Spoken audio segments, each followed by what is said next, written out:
Hello, everybody. I hope you can hear me. Welcome to our webinar. Can someone type if they can hear me so I know it's working?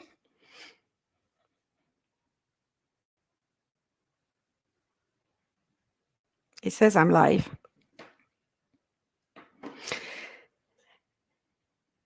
Good morning or good afternoon. I think it would be great if you can send a note on the chat and let us know where you are listening from, so we can see if we have people all around the world. The chat on the right of your screen is going to be where you will be entering questions throughout this presentation. So we will look at the questions at the end. We're not gonna, but we will take every question in the order it was entered. So you can enter a question at any time during this presentation, and we will address it at the end. So my name is Sylvie van Zandycke. I am the Director of Sales and Marketing for Bacteria, Yeast, and Nutrients for Lallemand Brewing. Today, this webinar will focus on our new latest released product called Wild Brew Philly Sour. And during the next hour, we will talk a little bit about how this product came about, a little bit about Lallemand, and then our guest speaker, Dr. Matthew Farber, will give you a presentation on the product itself, a bit of history and technical data. And after this, we will have time for a Q&A session with Matt and with Molly Browning, who is a member of our Lallemand Brewing team. And Molly has been championing this product internally for Lallemand, and she knows obviously quite a bit about it. And therefore, between the three of us, Molly, myself, and Matt, we are hoping to be able to answer most of your questions live. Now, we are streaming here on Crowdcast. We will be streaming live also on Facebook. Again, I'm only hoping everything is working just fine right now. We launched this new product, Wild Brew Philly Sour, last week, and we had already some great feedback and lots of inquiries through different platforms. We've been answering these inquiries. We're very, very excited about the prospect of this product. It's a first for us in many ways.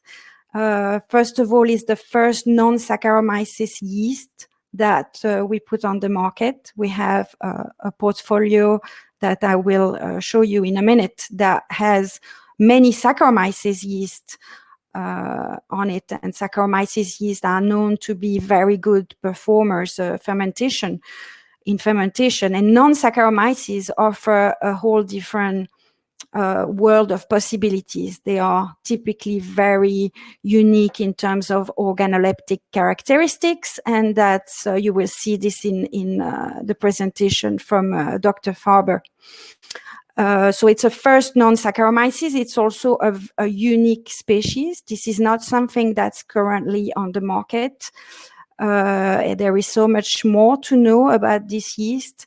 And so that's another first. And then it's also our first true collaboration with a university to put a project on the market. And this is for us extremely important as as a team between us and the university. We obviously then duplicating our possibilities in terms of research, in terms of promotion. And today is an example of this collaboration between us and the university for this webinar. I will show you now a few slides on the company and also how this product came about. And then I will introduce Dr. Farber and Molly for the rest of the presentation. And then I will come back at the end for the Q&A. So I believe you can see my slides now. Can someone confirm in the chat that you can see my slide?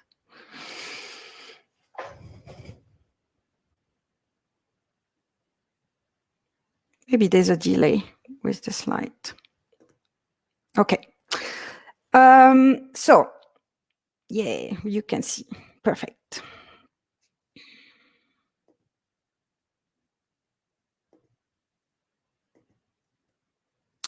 So Lallemand.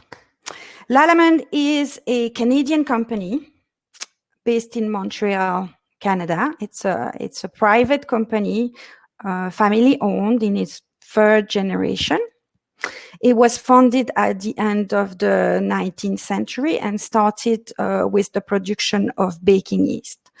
Obviously, since then, it has evolved into a company that now has over 4,000 employees across the world and has 11 different businesses. All these businesses have in common that their core products are yeast, bacteria, and yeast derivatives, at least as a majority of products.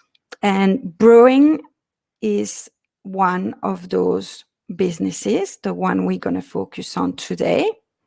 In terms of brewing, Lallemand started his activities in that sector way later than baking in the early 1970s, first focusing on providing yeast for home brewers and for kit manufacturers, an activity that we are still very much involved in to this date. And in fact, this particular product that we're going to talk about today, we believe is going to be extremely successful for home brewers so that they can produce sour beer very easily without the introduction of bacteria. And this product, being shelf stable, can also be introduced into a kit.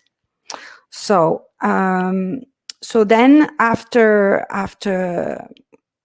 this, until I would say the early 2000s, Lallemand put unique strains of yeast on the market. They also focused on nutrients, but it's not really until the year 2000 that the brewing business really stepped up, and there was a major milestone with the acquisition of first the Siebel Institute of Technology, which is a private business school in Chicago, and subsequently the acquisition of A.B. Vickers, a highly reputable process aids company based in the UK. And then with the acquisition of those two companies, really Lallemand Brewing moved into to a full offering of very different products, services, and then obviously with the education on the side, a full and complete portfolio for the brewers. In terms of our products, we have our line of Saccharomyces yeast that I mentioned a little bit earlier.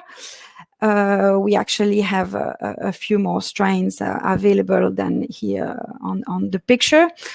And those strains are under the brand Lallbrew. And then we also have yeast and bacteria under a brand called Wild Brew. And the product that we'll present today, Philly Sour, is actually under that brand. And the Wild Brew brand regroups products that are more on the funky side. So here we're talking about a yeast that was originally a wild yeast that was domesticated and that we have learned a lot about. And so that's why we put it under this brand alongside the bacteria that you can also use for making sour beer. We also have enzymes, yeast nutrients, processed seeds, and sensory kits under the Siebel brand. Now, a little bit about this very unique relationship, and the reason really why this product came about is I met Dr. Matthew Farber quite a few years ago. And I believe our first discussion was actually not about yeast, but about enzymes. And we, through the years, obviously, we kept talking, kept meeting at conference. We also became both involved as volunteers for the ASBC, the American Society of Brewing Chemists. And we organized the local meetings in Philadelphia under the banner of the ASBC and the university to educate brewers on various subjects, but all around the science of beer. Obviously, this is one of the latest events that we had organized. So you have Dr. Farber and myself with the speakers in the middle. And so throughout our discussion, obviously, Matt knew that we were looking for new yeast to bulk up our portfolio, unique yeast. And Matt, on his side, was working on finding new yeast isolated from the wild, new yeast that were very that were good, making good beers. And he had a perfect candidate that was isolated from the wild, but that was making extremely good beer. And then the idea was to be able to produce this yeast and to make it available to the brewers across the world. And with a dry yeast, obviously, you have the shelf stability, you have the easy dosage, and that was obviously a perfect way to be able to ship this yeast around the world and make it available to everybody. So that was the idea. It was a process. Obviously, we had to learn to dry the yeast, etc. So there was a lot of steps involved. But the good thing with this relationship is that first of all, we can keep working and keep getting to know this yeast, and we can also hopefully keep working on finding other yeast. I believe we've only scratched the surface when it comes to non-Saccharomyces yeast in brewing. There's not that many out there. There is a lot more to be known. And we've only scratched the surface when it comes to this particular product as well. Now we're going to talk about its application in beer, but who knows? There may be other applications for other type of beverages as well. So a lot more to come out in the years to come, and that's why the relationship with the university is so important. And the other exciting thing is that Matt has a really good relationship with the brewers in the Philadelphia area, and of course the brewers are delighted to have a yeast that is local, and put the name Philly on the map. So we have the brewers on board to do some trials and to really get this yeast known across the world. And so we spent a bit of time with Matt in Philadelphia, visiting the brewers. We spent time in the lab, getting to know, the capabilities of the universities, deciding on what research was going to be done on our side and on the university side. And when we were in Philadelphia, we felt like it was only obvious to go and visit the Liberty Bell. So on the pack of Philly Sour, you will see that there is a little icon of the Liberty Bell. And so this was for us a really significant trip to be able to take some selfies with the bell. The last thing I'm going to say here is obviously this is a work that's done as a team, whether it's on Matt's side with the university or on my side. This tremendous amount of work was being done by our team. On this picture here, you have our R&D manager, Tobias Fishborn, Molly that you will meet, our champion that you will meet at the end of this presentation, and Didier Theodore, who is our product manager. And both of them were very, very instrumental in putting this product on the market. So thank you. Right. So this presentation will be recorded and will be available for everybody at the end. If you liked it, please share the love. We are present on social media, on Facebook, on LinkedIn, on Instagram. So if you want to make some noise for us, it will be great for you to share. And at this point, I'm going to introduce Dr. Farber, and I'm going to introduce Molly as well. Molly will join us at the end only for the Q&A. And you will hear, after this, I will pass on the screen to Dr. Farber for his presentation. So let me first introduce his biography. So Dr. Matthew Farber is the Assistant Professor of Biology at the University of the Sciences in Philadelphia. He is the founder and the director of the Brewing Science Certificate Program. He still teaches to this day, obviously. His research focuses on innovative biotechnology and the improvement of beer production. Matt is also, as I mentioned, heavily involved with both the ASBC and the MBA societies. Dr. Farber has a BSc in biology with a minor in writing from Seton Hall University and a PhD in molecular biology.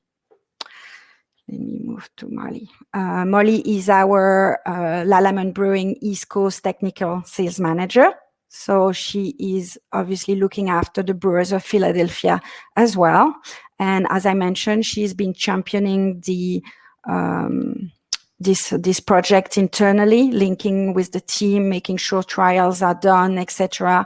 And we can talk to her about that at the end of the presentation. She started her brewing career in 2006 and has worked for a number of breweries, including Baird Brewing in Japan, and then back in the US at Jolly Pumpkin, New Holland Brewing, Brooklyn Brewery, and Trophy Brewing.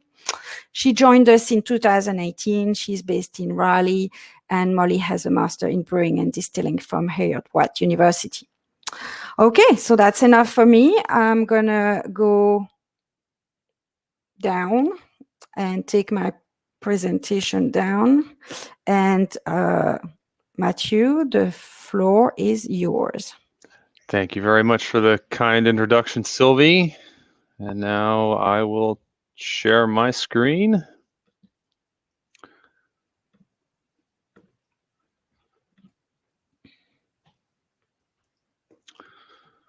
All right.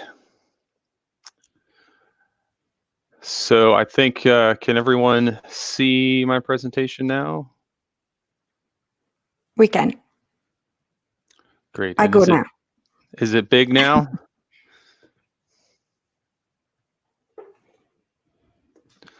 Well, let me get started.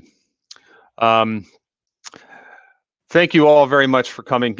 Sylvie, thank you very much for that kind introduction. It is my absolute pleasure to talk to you about a project that's been near and dear to my heart for many, many years. And as a scientist and researcher, an academic brewer, an educator in brewing science, it's very exciting to get a product to market. And it wouldn't have been possible without a great team at the University of Sciences and a great team at Lallemand and everyone working together well. I wanted to highlight the team at the University of Sciences who's been heavily involved on the research side. Stephen Mita was an undergraduate who actually first isolated this yeast as a researcher in my lab. Gabby DeMichael is a PhD graduate student who's done a ton of work on characterizing this yeast in our laboratory. And Marissa Egan is our brewing manager who's done a lot of the pilot work in our pilot lab. And so thank you to that team for contributing to a lot of the data and information that I have to share with you today. We're going to start with a poll question. And if this works properly on Crowdcast, you should now see a poll pop up on the bottom of your screen.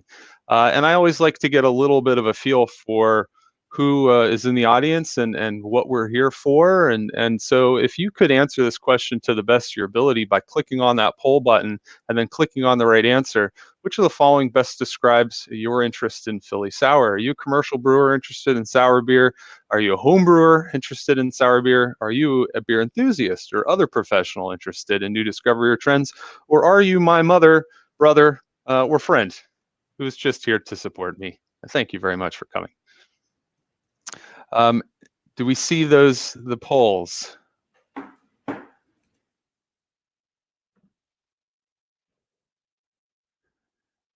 I don't think I can see the answer. Yes, we can see, Matt. Sylvie, Yes. can you see the summation of the answer and tell us what we're seeing? Okay, let me see. Never mind, I found it. It was hiding behind a message. So it looks like of the votes that came in, 44% of you are production brewers. We have 35% are enthusiasts or professionals interested in trends. We have a few homebrewers, and I have 3 relations or friends in the audience. So thanks. Thank you guys for filling that out. There'll be another poll coming later, so stay tuned. So I wanted to start real quickly with what is Philly Sour? Why are we so excited about it? How is it going to help you as a commercial brewer or a home brewer? And briefly, it is a lactic acid producing yeast. This is what's really exciting about it, is that it makes both lactic acid and ethanol in primary fermentation, removing the need for bacteria, simplifying your sour beer production. You can make a sour beer by simply pitching this yeast like you would pitch any other yeast. And as Sylvie was discussing earlier in her introduction, we are very fortunate that we were able to partner with Lallemand to get this in an active dry yeast form, which is going to help us distribute this across the world in markets that otherwise wouldn't be able to get wet yeast. And so this is helping us with controlling not only our pitch rates, but in accessibility of this yeast. Because it's a yeast and not a bacteria, it also opens up the possibility of lots of different sour styles. I'll touch on this later, but as you know, there are limitations to certain bacteria strains, lactic acid bacteria in particular, and the presence of hops, for example, which limits the brewer's palette of beer styles to work with. And so we're really excited to see what all of our commercial partners are able to create with this new strain. Philly Sour, as Sylvie mentioned, this is not a Saccharomyces yeast. It is a novel Lachancea species, and I'll describe that a little bit more and how we found it. But specifically, we found it in Philadelphia, hence the backdrop of the slide being Liberty Bell. And most importantly, it makes good beer. Who would care if they had a yeast that could do some fun things if it made something that tasted like sweaty gym socks? But we get really nice, pleasant acidity coupled with really great flavors of stone fruit, red apple, and peach. And before it was Philly Sour, it was GY7B, typical lab designation, which I'll explain. So if you look in the past, you might find GY7B as a descriptor, and in certain technical circles, I'll probably still refer to it as GY7B, but its product name is now, of course, Philly Sour, which is a phenomenal name. John Hall wrote a really nice piece on our yeast back in 2017. I highly recommend checking this out. He won an award from the North American Guild of Beer Writers for best technical writing on this article. But he's a great writer. It describes the flavor and discovery of this yeast. So definitely check that out if you have an opportunity. We're really excited to bring this to you. I saw all the different cities coming in on the chat because this was something that came from Philly, and now we can share it with you wherever you may be. If you're unfamiliar with Philadelphia, this is a center on University City, which is the western part of Philadelphia. Center City is over here on this side of the map and beyond. This is where a lot of the universities in the city are, and the University of the Sciences is down here next to a really nice park that is actually a graveyard, the Woodland Cemetery, but it's open to the public. It's got beautiful trails, and that is where we isolated this yeast off of a dogwood tree in the graveyard. So GY7B, graveyard, strain number 7. There was an A and a B, and B ended up the winner. And so We've had over 40 students that engage in these types of projects, and we screened hundreds, if not thousands, of different yeast strains. I really value hands-on teaching for my students so that they're practicing innovative techniques with their hands, but also applying that to novel research projects. And so it's really exciting for our students to go out to try to isolate wild yeast and see if we can find some exciting fermenters. This was a needle in a haystack, the proverbial unicorn of yeast. This is the best thing we found. We got lucky to find it, and really excited again to talk about it with you today. But in general, this project consists of going out into the field and sampling wherever or whatever you want to sample, enriching it either on a plate or on a wort with ethanol or hops, and then serial streaking for purity so that we can isolate all of the individual strains that grew in that environment or were enriched on the wort. And this is really important because now that we have isolated single colonies, we can identify them and start characterizing their fermentative ability. And we do that with molecular genetics. So there are pieces of the genome, specifically the 26S ribosomal DNA, that I call the myco barcode, because these regions of the genome are used for identifying yeast. Researchers around the world submit these sequences to databases so that we can compare what we have found to everything else that has been published across the world. Sometimes we find things that have been identified previously, maybe in another country, and that could be interesting in and of itself. But sometimes we find new species that we can identify based on their differentiation within this genetic sequence. So we run PCR, we cut that out, we send it for sequencing, and we compare that sequence across these databases. And in some cases, we find a lot of nothing useful for the brewing industry. And as Rocky Balboa, a famous boxer in fictional history based in Philadelphia, once said, "This world ain't all sunshines and rainbows." We find a lot of stuff that's useless for brewing, like Orobasidium pullulans, Rhodotorula. These are potential spoilers of beer. We also find in red potential pathogens, opportunistic pathogens rather, things like Candida and Cryptococcus. And I should say that Candida tropicalis makes beer. It ferments very well and makes a very pleasant palate, at least on the aroma, beer. And I'm always a champion for this type of dissection of individual yeasts and evaluating individual yeasts for their fermentation capabilities after identification. There's a lot of interest in trying to isolate and find wild yeast.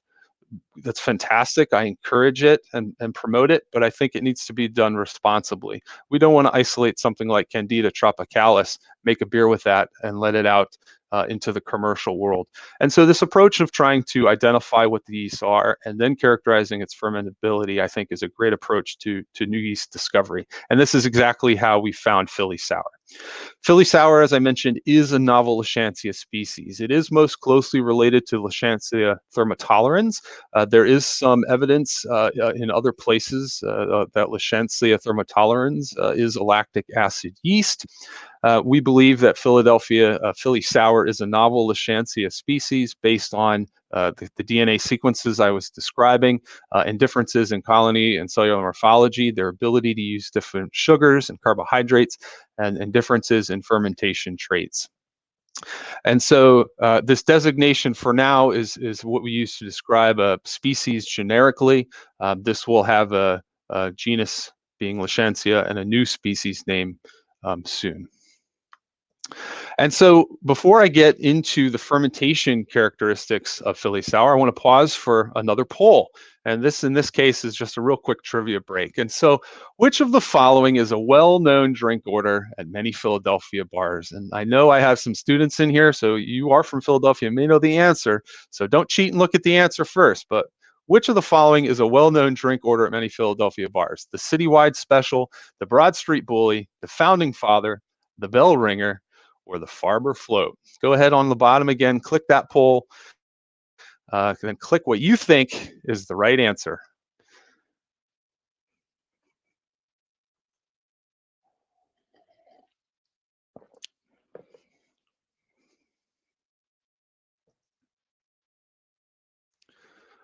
My brother definitely is the one who picked the Farber Float, that's for sure. I see some things floating around. The vote's changing a little bit. There's a lot of people voting the bell ringer, and unless I'm mistaken, the citywide special is the well-known drink order. So the citywide special is a can of Pabst Blue Ribbon and a shot of Jim Beam, usually for $5 American.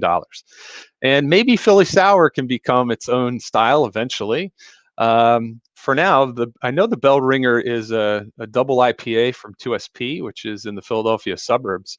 And unless it's another drink that I'm not sure of, the citywide special is the correct answer. So let's move on to fermentation character. This is what we're all most excited about. And this is data from our pilot lab at the University of Sciences. This was a brew brewed by Marissa. It was a 40-liter batch. The grist was 85% Pilsner, 10% flaked wheat, 5% flaked oats. It was about 5 to 10 IBUs, just a touch of noble hops for bittering. And it was a recirculation mash at 65.5 Celsius for an hour. And what we're tracking here over time is gravity in degrees Plato and pH in orange, the scale for which is right here. And what you can see is a relatively quick souring, as would be expected for a fermentation. We see acidity production first and fast, and reaching terminal acidity in 4 to 5 days or less. In this case, you can see we dropped from a mash pH of around 5 to about 3.4.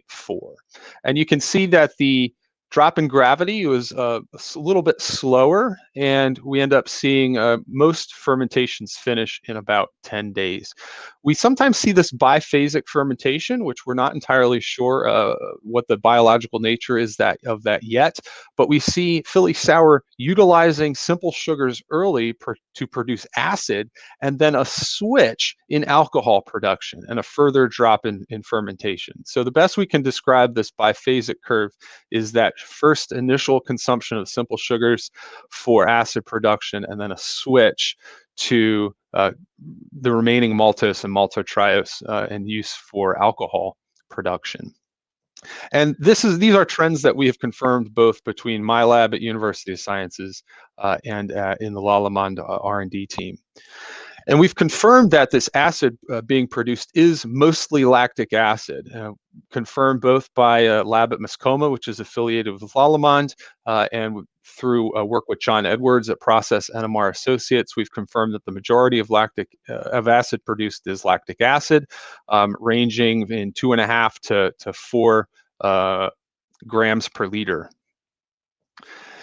And we see a nice pleasant amount of glycerol produced as well. In these beers, they're around 2.5. We see a range of 2.5 to 3 grams per liter, which is right in range for what we would expect with certain brewing strains. And so we get some nice mouthfeel from these sour beers as a result of the residual glycerol being produced.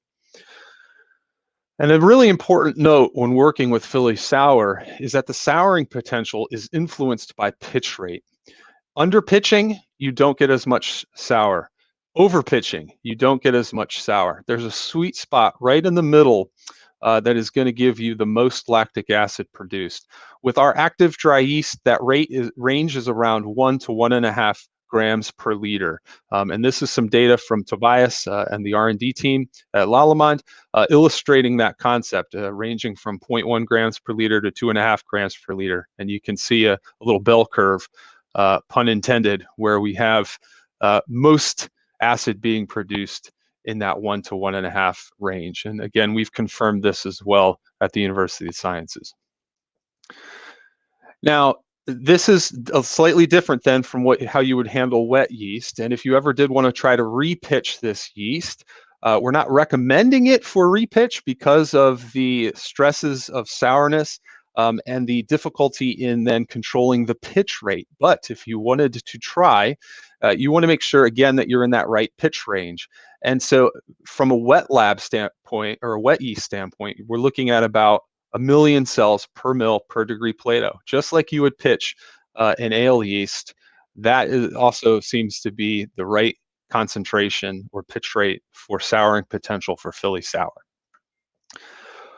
One more really interesting observation that we've made both between my lab and the R&D team at Lallemand is that the souring potential is influenced by the glucose concentration.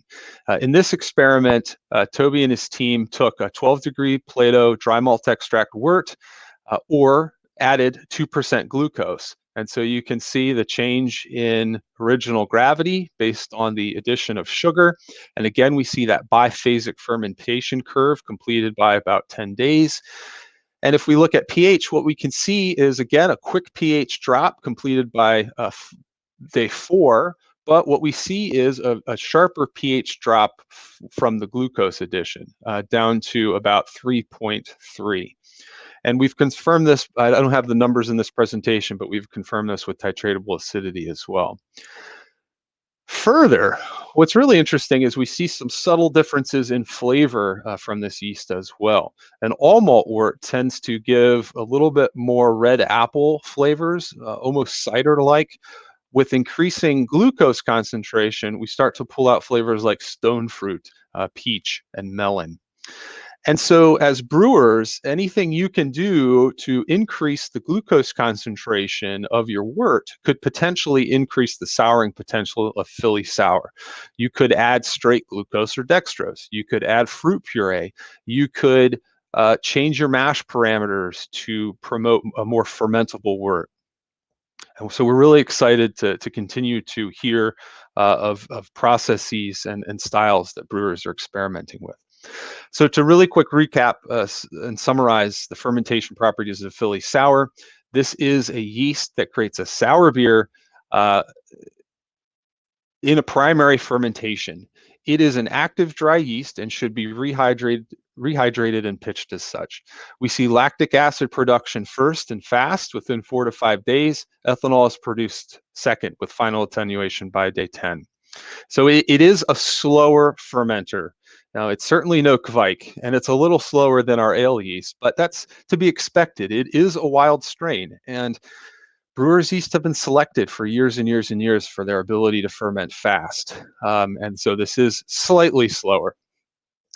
We do see great attenuation, around 80 to 85%, and as I mentioned, beer pH in the 3.2 to 3.5 range with a titratable acidity of 0.1 to 0.4% lactic acid.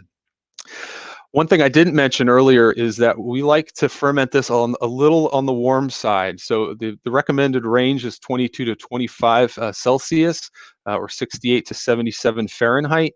I like to be on the higher side of this.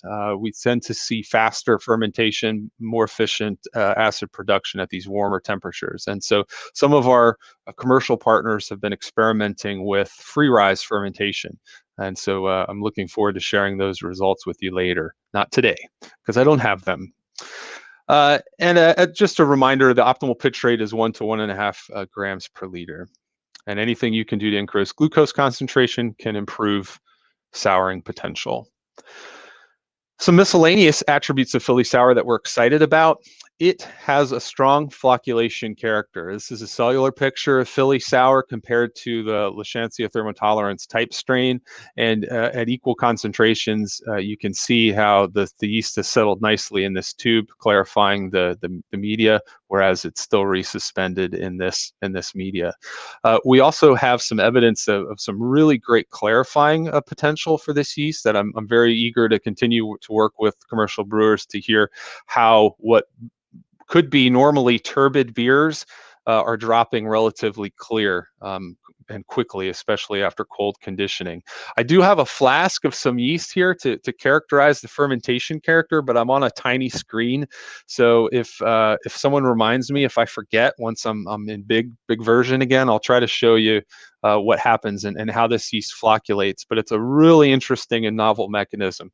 If you think of very flocculent yeast like English ale, they form these super flocks and that sit to the bottom of your fermenters. This is a little bit softer, wispier flocculation, still strong, but easy to break up with swirling, and it quickly coalesces. And that's why I'm excited to show you this live on this flask when I'm bigger on screen. And This represents some potentially interesting flocculation mechanisms that go against what we know and love in terms of calcium-dependent adhesion. This is the best pictures that I had at the time. This was actually an old flask that I had in my car, and then when COVID-19 happened, I had to shut down my lab and go home. And so this is some old yeast, as you can tell by the darker color, but it was still able to dissociate and relatively quickly reaggregate in the bottom of the flask. But I'll show you a fresh batch here soon. And of course, it's never too early to start an interest and passion in science. This is my 6-year-old son, amazed at the flocculation ability of Philly Sour. As I mentioned, we're really excited about the possibility of the variety of styles that you, as brewers, home brewers, can make with this strain. From farmhouse saisons, fruited sours, goes to Berliner Weisses, to sour IPAs, sour triples, sour browns. There are no limitations that I can think of or that we've seen that would prevent a great, interesting sour. Thinking again, though, about some of the limitations I was describing earlier, things you could do to bump up glucose can bump up souring potential. I do want to point out, I didn't show you the data today, but we have a lot of data to suggest to not co-pitch Philly Sour with another yeast. Because Philly Sour is a slower fermenter, in our experiments and attempts to co-pitch, what typically ended up happening was Philly Sour got out-competed. Your brewing yeast, your favorite saison strain, for example, is able to really quickly consume glucose, maltose, and maltotriose, and Philly Sour is kind of left in the dust. And so if you want to try to pull out some saison character, bring out some phenols from another strain, what we would recommend is pitching a second active dry yeast after primary souring. Wait till that terminal pH is reached, and then you could add a second active dry yeast. This is one of the great things about active dry yeast, because if you're familiar, you don't need to oxygenate your first round of active dry yeast. It is ready to go. And so you can rehydrate and pitch a fresh batch of active dry yeast during fermentation to hopefully positive results. We have done this in the lab with Belle Saison to generate a farmhouse saison style beer, and it's been excellent. One of my favorites. So one question we get, and I think was one of the first questions I saw that someone actually asked already today, is management of Philly Sour as a spoilage risk. And it is, of course, important to consider that Philly Sour is a non-Saccharomyces yeast. It is a wild yeast, and as a result, it should be managed like any wild strain. But we believe that relative risk is low for the following reasons. First, back to some of the risk factors, Philly Sour can utilize dextrins. We have some evidence that it is able to use more complex carbohydrates for growth, and it can grow on starch-based agar. There is some mixed evidence of high attenuation. It is capable of, but not recommended for secondary or bottle conditioning. But it is STA1 negative, it's killer negative, it's POF negative, it's a slow fermenter, and as I mentioned, it's easily outcompeted by traditional brewing strains. We have no evidence that if you were to add Philly Sour to a finished beer, that you're seeing any further souring potential, because remember, there's no simple sugars there. And further, it can be detected. If you have a microbiology program at your brewery, it grows on wild yeast media, lysine, LCSM, and LWYM. And so you can detect it in your brewery. And so my recommendations for managing Philly Sour in your brewery are to keep really good cleaning in place practices, maybe have a dedicated fermenter, and treat it as you would any non-Saccharomyces yeast.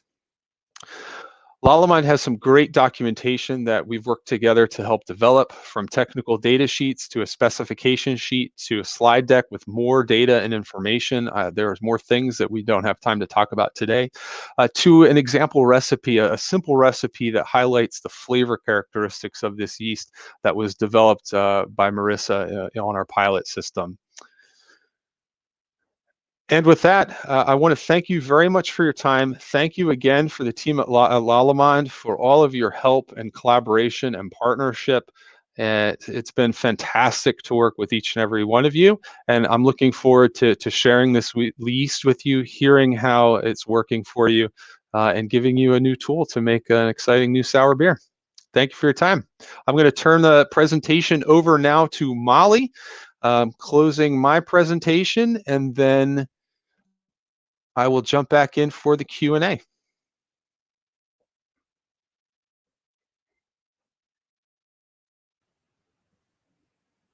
Actually, we're doing the Q&A now. So we're waiting for Molly to join us. And then we'll start on the question. Hello. Hey, here she is. Open. Good. Thank you, Matt. That was such a great presentation. So we have 13 questions in the, and I apologize because I said to share the question in the chat, but you didn't listen to me, so that's good. And you all shared where you should have shared the question. So we have there's an ask a question button. You can still ask question if you want. We'll take those questions one by one. I just wanted to perhaps before we start answering the questions from the audience, ask you, Molly, that's been championing that project for us.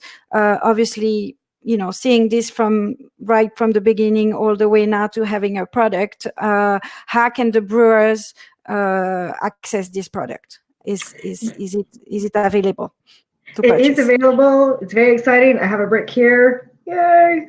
But if you look on our website, we have a distributor list, worldwide distributor list, and you can just contact your local distributor and get the yeast. We have this available in 500 grams and 11 gram sachets for home brewers.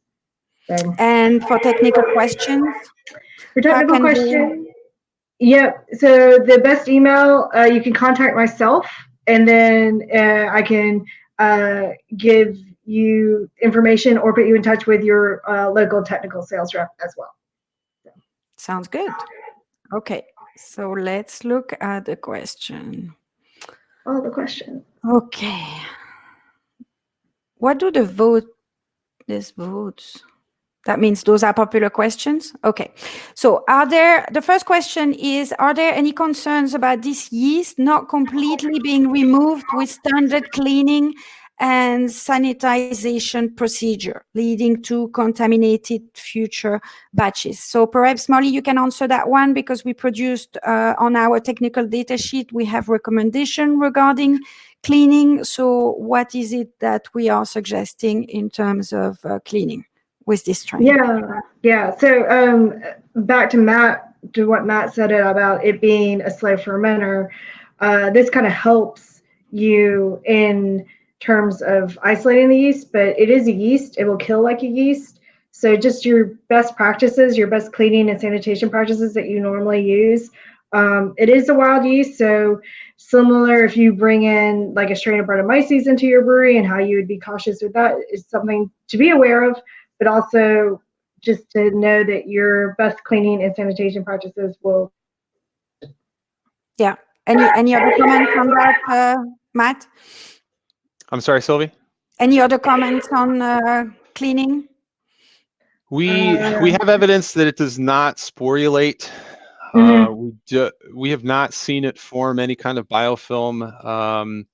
And so we think it should be easy to clean like any standard yeast. Again, it is a wild yeast, and so it should be treated with caution, but we don't anticipate it presenting any kind of souring, like a lactobacillus infection could cause. And the way it clumps together and just, flux out is just, so visible that. Oh yeah, I'm bigger now. So let me show you the flocculation here. So here it's settled on the bottom, if you can see it okay. And we'll see. Dispersed. You can kind of disperse and see those comets. And then it quickly clump. coalesces and referment or recoalesces. So we think separation will be pretty easy for you as well, and removal from your beer. Okay, fantastic. Next question, can we download the presentation? So the presentation will be available to listen to on YouTube and on our website. Now, can we download it? I guess, I don't know, actually. Do you know, Molly? We can probably send you the presentation. I think that might be the best. So it would be better to just email. You can email brewing. I'm going to put it brewing at Lallemand.com. That's the easiest one. And then you have Molly. Okay. I'm going to type it. Running at Lallemand.com to request the presentation. Then we can put it as a PDF and send it to you. Because you won't be able to download it from YouTube or anywhere. So, yeah, the presentation can be downloaded, but I don't. If you want the slide, you need to email us. Okay? Yeah, if you want the slide deck. All right. So next one. Does the yeast act the same if you crop it from previous beer batches? Do you recommend making? Okay, so that's the first question. So can we reuse the yeast first of all, and also do you recommend making a starter for this yeast? Yeah, I can fill in on there. Go for that? Mm-hmm. So we are not recommending it for reuse just because it is so sensitive to pitch rate. And when you get an active dry yeast version, we know it's in a ready to go format and is going to give you a reliable product. That being said, in the lab, we have recultured it and repitched it, propagated it and repitched it. We got up to a 6th generation. And it got contaminated by another brewing yeast. So it began, because it is a slow grower, you might actually find it gets contaminated with your brewer's yeast. And so again, because of the sensitivity of pitch rate on souring potential, you also, if you don't have a good pitching regime, might not be able to as effectively control those pitch rates and guarantee good souring potential for your subsequent batches.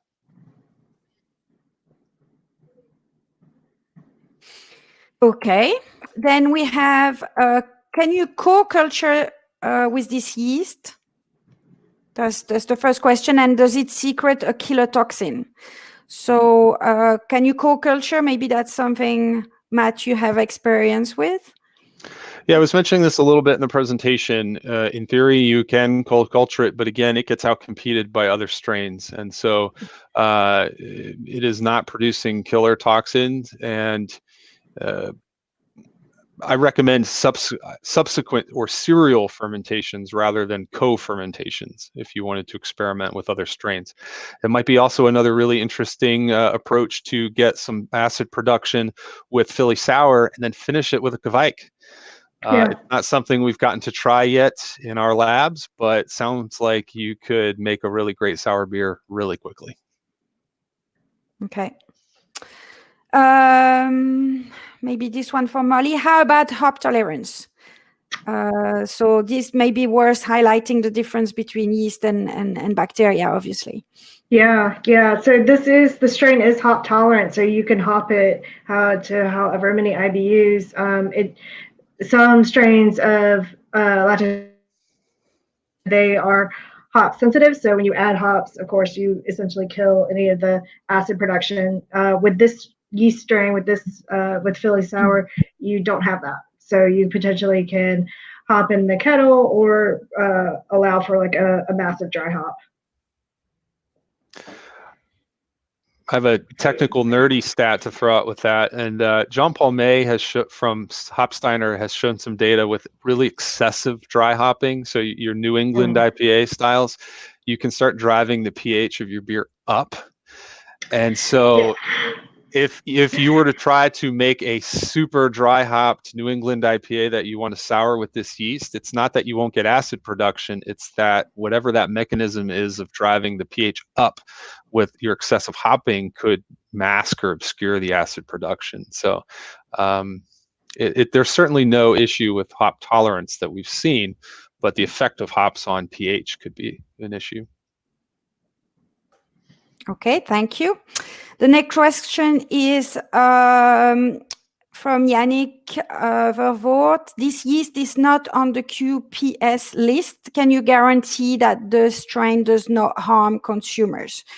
So the QPS is I guess the European equivalent of GRAS certification. It's a qualified presumption of safety. I believe the Lachancea genus as such is a yeast that is used already in food in the food industry. So from that point of view, it is safe and Lachancea thermotolerance are heavily used already in the brewing industry, right, Matt? Yep. So this strain is unique and is different, but it is not. In terms of being safe, it is very close to a tolerance, right? A thermotolerance. What do you think?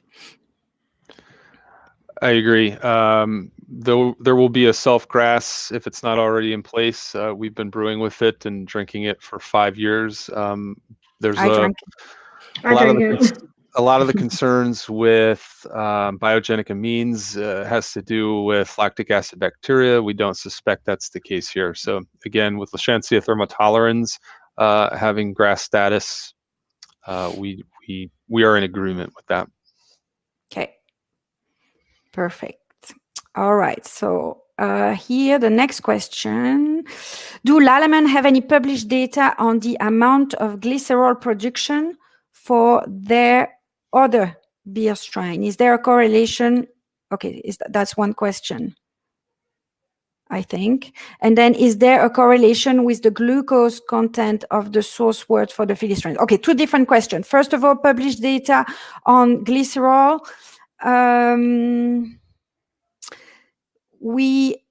I believe we should be able to give you some information regarding all our strains on glycerol production. This we would have to do offline though. So again, I suggest you email brewing@lallemand.com with a specific question. We can put a table together, talk to our R&D team and get some answers to you that way. The second question is on the Philly sour. Is there a correlation with the glucose content of the wort for the Philly strain of Lachancea? Molly, maybe you want to take that one since we've done some work with this recently. Yeah, so similar to what Matt was saying, we found that the more glucose molecules you have, the glucose or maltose, maltotriose, Philly sour will chew those first and produce lactic acid first initially, and then produce ethanol. So this kind of opens up a wide range of beer style possibilities that one could brew with this. If you have the capability in your brewery of, say, producing non-alcoholic or low alcoholic beer, you could probably look into a sour kind of low alcoholic, non-alcoholic beer with this strain. Additionally, a seltzer potentially could be interesting. And we've also noted flavor-wise, as Matt said, when the more glucose heavy your wort concentration is, the more peach that you do find coming out. Yeah, all I have to add to that is if you looked at the one slide I ran that looked at souring potential influenced by pitch rate, we saw some slight differences in glycerol there based on pitch rate. We didn't do, to my knowledge, the same analysis on the experiments that we've been doing with glucose. And so I wouldn't be surprised to see some differences. We haven't done it yet, and it's a really interesting question. Thank you. Next, will the homebrew size, packet size, so our 11-gram pack, match the ideal pitch rate for the common 5-gallon or 19-liter batch? Will people need to buy 2 packs of yeast? Molly, do you want to comment on that? Yeah, so right now we only have it available in 11-gram sachets. So you would have, for a 5-gallon, 19-liter batch, you'd probably just need to buy two sachets to achieve the desired pitch rate. Okay. So, by the way, we have a calculator, a pitch calculator on our website that you can refer to for home brewing as well. And so if someone can put the address on the or the link on the chat, I suggest for all our strains, by the way, go refer to the calculator to make sure you have the right pitching rate for the right amount of for the right gravity as well. Okay, next question. Does the IBU level of hop rate affect the fermentation speed? So we already addressed that. I believe the chart you showed, Matt, with a 5 IBU, is this chart reflective of all fermentation we should expect? Do you want to quickly comment again on that? I was trying to find that question as you were reading it and I lost it. Could you read it again, please? Does the IBU level or hop rate affect the fermentation speed? So we already said no, but it's referring to a question. It's referring to a graph that you showed that was 5 IBU. I don't have any data to say no, but I would be really surprised if it did affect fermentation rate. Every time we've been looking at fermentation rate, we were paying attention to other attributes. We've made hoppy beers, we've changed hop profile, and we never saw a lag in fermentation as a result. So I don't suspect it would play a role. Next, is there any potential to use this strain in distilled spirit? So at the beginning of the presentation, I did mention that we believe there is a lot of potential for this yeast in a number of applications, and we look forward to test this in more details. So obviously, in terms of souring, you know, obviously there will be potential, and these strains love glucose. So it's just a question of having it tested. Yeah. Next, and by the way, we're going to run over a little bit. We have 10 questions to go through, but it's probably worth it doing this live. So if you have to go, we understand. If you can stick with us, great. Does the yeast always only drop down to pH 3.4? How would you control pH if you wanted to have a less soured Philly sour beer? So if you want, can you control the acidity, Matt? Yes. You can control the acidity, as we've been talking about again and again, about glucose concentration. Your starting mash pH may play a role. So if you are particularly elevated, maybe you're using highly alkaline water, you might not see that pH change. Remember, titratable acidity is a slightly better method of measurement of the acid produced, because the pH can be influenced by buffering systems that are in your mash from your malt and your water chemistry. So those are the few things that come to mind that could influence your pH. And of course, we also talked about pitch rate. And so if you didn't want it to be as sour, I would back off on your pitch rate. Yeah, pitch rate, and also potentially your mash temperature stand. So if you are mashing at a higher temperature and you're creating a more dextrin wort, potentially, you know, you would see a slower drop in your pH to where it would produce as much lactic acid. If we decrease the pitch rate, are we not going to run into possible slow production of alcohol? Would it be better than if we reduce the pitching rate to think of adding another yeast to finish off if we see it going too slow? Is that a concern, Matt? I don't understand the concern. If you reduce the pitch rate and there's less acid, is that going to make then the production of alcohol slower as well? We have seen fermentation stall when we've been significantly underpitched or the yeast health was not great. And so you could finish that off with another active dry yeast. Right. We've been pretty amazed that the souring potential typically is still there. So we're talking about subtle differences in pH. You're still going to make a slightly sour beer. The question is it a sour beer or a slightly sour beer? And it's usually the latter half of fermentation. If you're going to see any stalling for whatever reason, which is usually due to pitch rate, or really high gravity beers, perhaps, but these are problems you would run into with a lot of strains. You could certainly finish them off with another strain. Excellent. Any studies on direct pitch with no rehydration? So I can take that one. In terms of, so we always test for, and that's true for all our yeast in dry form. We test, we always test them in a number of conditions with direct pitch and with rehydration to really see if there is a difference. Not our position at this time is that we do not see significant difference. Therefore, if you are used to rehydrate and are very confident with rehydration and feel like it's an important part of your process, by all means, rehydrate. If you have not rehydrated or do not feel confident, do not have the equipment, then do not rehydrate. There's probably more chance that you will rehydrate the yeast I don't want to say the wrong way, but that you will impact the yeast negatively by not rehydrating properly rather than by pitching directly. So that's what I would remember. So feel free to pitch directly if you want to.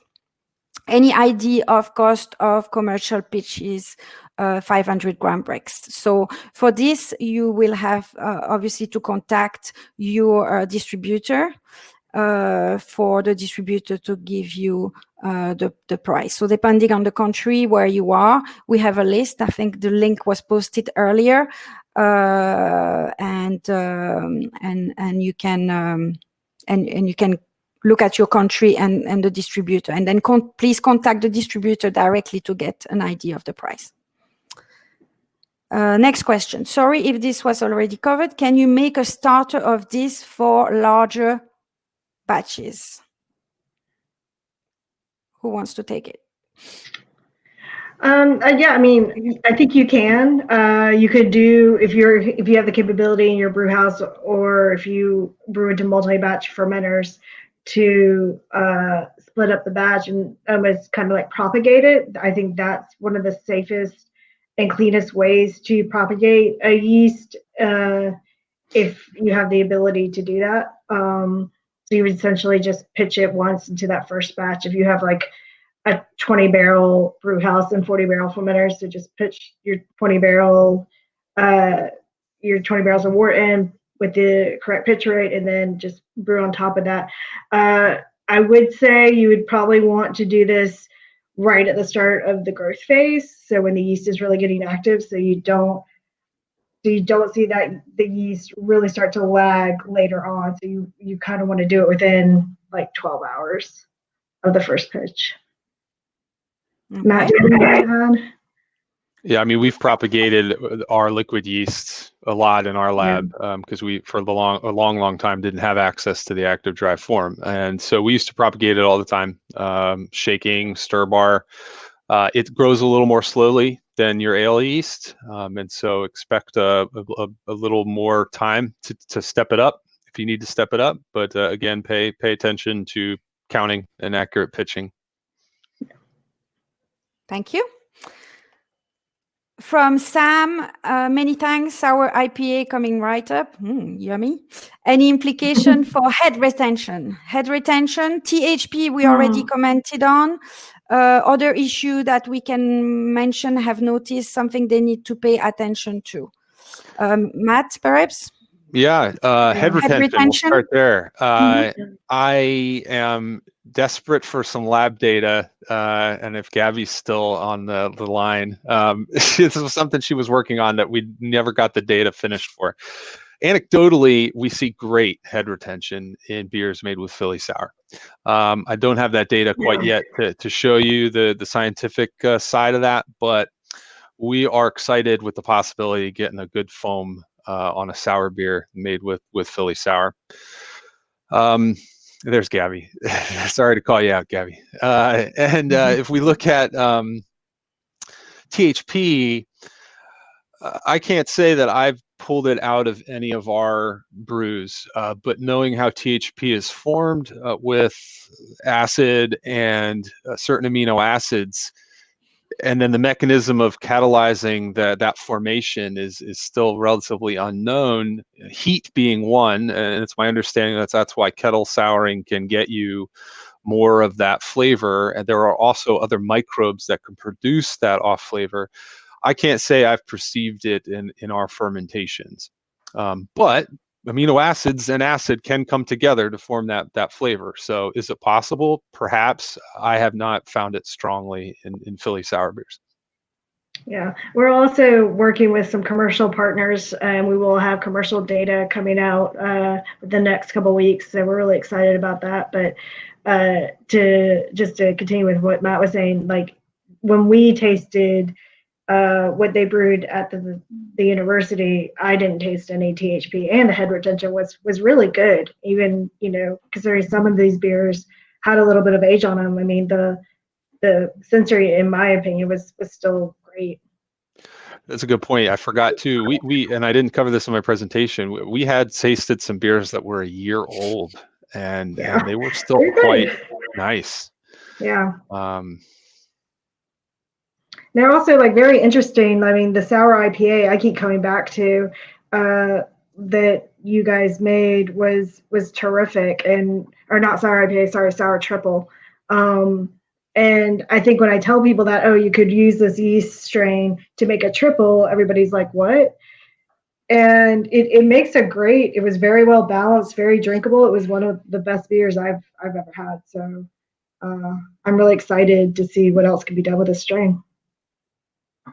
Absolutely. Thank you. Next, since sugars are also being used to produce acid at the beginning, is original gravity versus final gravity still an accurate indicator of final ABV? So how much sugar is actually used to produce the acid compared to the alcohol? Matt, you want to take that? Yeah, I can. It's a great question. So changes in density can be due to lactic acid and ethanol, that all influencing our perceived density on that terminal gravity. When we've done the traditional calculations that we all as brewers use to calculate alcohol, and then we've run more sophisticated chemical analysis on our beers, the ABVs have been pretty close. There is going to be some loss of alcohol just because in the metabolic pathway, you are stealing some of those chemicals to make lactic acid that would otherwise be making alcohol. If I scrutinized all our data, I could have that number for you. I'm sorry, I don't have it, but our estimates were pretty close on the ABV. Good. Did we test for protease activity? Either Molly or Matt, did you have any data on that, or is that something we need to look into? So here, someone, Jose is asking protease activity to clear down wheat or oat proteins in wort. So having protease activity could be a positive. Do we know of that activity with Lachancea? I'm smiling because that used to be an area of intense study in my lab, and one of the ways that Sylvie and I first met. So we had developed protease biosensors that we could measure common yeast proteases in beer and measure their effect on beer quality. So I have that tool in a freezer somewhere that needs to be made, and it would take, though, a couple weeks, and I can't get into my lab right now with COVID-19. So I would love to know the answer to that. I think if I had to, put out a hypothesis that because that yeast is sticky, it quickly coalesces, that it's helping to just drag your protein polyphenol complexes down with it. And given that it has great foam, so we've seen, I would guess that it's not protease activity and rather some mechanism of sticking. Okay. Thank you. Next, also from Jose, how does ale yeast overcompete? And I think he means Philly sour and not Philly sulfite. So we know that there's it gets over it. It gets taken over by other yeast very easily. Matt, do you want to comment on that? I missed the question again. Sorry. It's does ale yeast overcompete with Philly sour? So is yeah. other, yes. So we have evidence to show that. Huh? Yep, absolutely. Yeah, it gets outcompeted. We've tried doing tenfold less. In certain strains, you can get away with it. Try to give Philly sour a head start.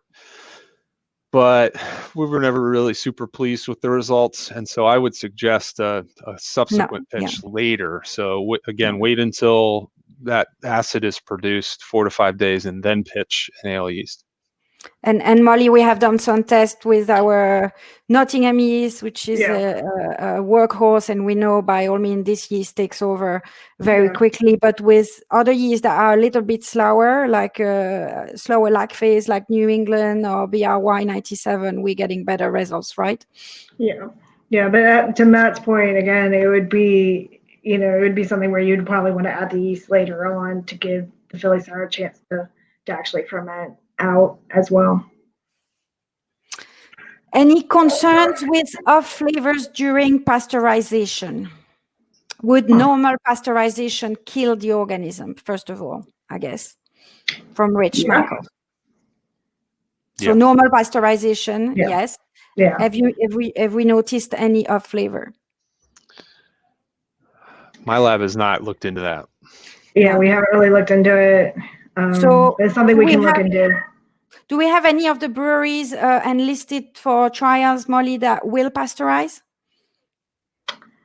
I think 1 or 2 might have the capability, and it's definitely something that we can reach out. Yeah. But if there's a brewery that does have the ability to pasteurize, please just email me, and Matt and we can start a conversation. Sounds good. That's a great question. Yeah. Is the CO2 production? So what is the CO2 production similar to any other Saccharomyces? So it is, Yeah, I believe it's a heterolactic fermenter, so it's still producing CO2 when it's producing lactic acid. So we wouldn't suspect it to be making any less CO2 than a typical fermentation. Okay. By the way, Rich was saying he's using a flash pasteurizer rather than ethanol, so still good, right? Still good on killing the yeast. Yes? Should be. I would think so, yeah. All right. Next question. Can you co-pitch with Lachancea? Any recommendation on our yeast, that work well with Philly sour? So Molly, maybe you can comment on that because we've done some tests with some of our yeast. Yeah. Obviously, you presented the data on Belle Saison, but this was not a co-pitch. Again, we are not recommending co-pitching. We're recommending sequential. Right. So our slower strains like the New England, we've seen success, but I think Matt, you guys successfully have done the sequential inoculation with the Belle. That has been very tasty as well. So it is something that we can do, and that it has good results. Yeah, the Saison phenolics complement sour styles really well, and so the Belle Saison's ability to come in and finish that fermentation while still producing really great phenolic flavors complements Philly sour really nicely. Excellent. Next question. Hello from Brazil. We have Richard. Oh, I was hoping you would ask that question. So Richard is asking about Catarina sour, which is one of my favorite style of sour beer. And would this yeast be available in Brazil? Yes, we distribute in Brazil through Cooperativa Agraria. And I will type the name in the chat of the of our sales technical sales manager out there, so you can contact him directly. But yes, I have great hope for it to be used for Catarina sour. Next question. Is that the last question already? We're 20 minutes over. I could stay here for hours. Let's just keep chatting. So enjoy is the last one. One of the charts you showed, Matt, skipped the 1 gram per liter pitch rate. Do you know the acid production at this pitch rate? Yeah, Toby, that was Tobias's data, and he has data with the 1 gram per liter pitch rate, and I have that somewhere else on my computer. I don't have the numbers off the top of my head, but the reason why we recommended the 1 to the 1.5 was we didn't see great differences between that, and erring on the side of the low side, so we don't have to recommend 1.5 to 2, so that you need to use more yeast, but rather the 1 to 1.5. Excellent. Okay, so that's it for the questions that were placed where they should have been placed. And now if I go, I'm just going to go through the chat to make sure we... so I know they noticed there were a few concerns that you had reached to distributors and they didn't have the yeast on stock yet. So as I mentioned, we obviously launched very recently, and especially for our little yeast sachets, obviously there is a chain of ordering that needs to take place. So it is possible that it is ongoing right now and they just don't have it yet on their website. But it is in stock. If you're in the US, it is in the US. We have it in stock. It's in Canada as well. So it's only a question of days. And, you know, and if you want to put pressure on them and tell them, yeah, we need this yeast right now, then please do. Then that will speed up the process of ordering. But otherwise, I am very pleased. I am amazed that, so I can see 320 people, although I said 20 minutes ago that I was expecting some of you to leave, but you all still here. Thank you very much for the opportunity. We certainly had a lot of fun. I did. Did you? Yeah. Marlene, Matt, was that fun? Cheers. Of course. Cheers. So, right. So water for now, but beer soon. Beer And thank you, all of you for making the time for this. And we look forward to having your feedback on the yeast. We are open for trials. Please contact Molly if you want to try this. We love to have as much feedback as we can on how the yeast perform or compare to other methods of souring that you have tried so far. Yeah. Anything else, guys? Say goodbye. Great. Thank you all for coming. Thank you. Thank you, guys. Thank you. Thanks. Thank you. Have a great day. Bye-bye.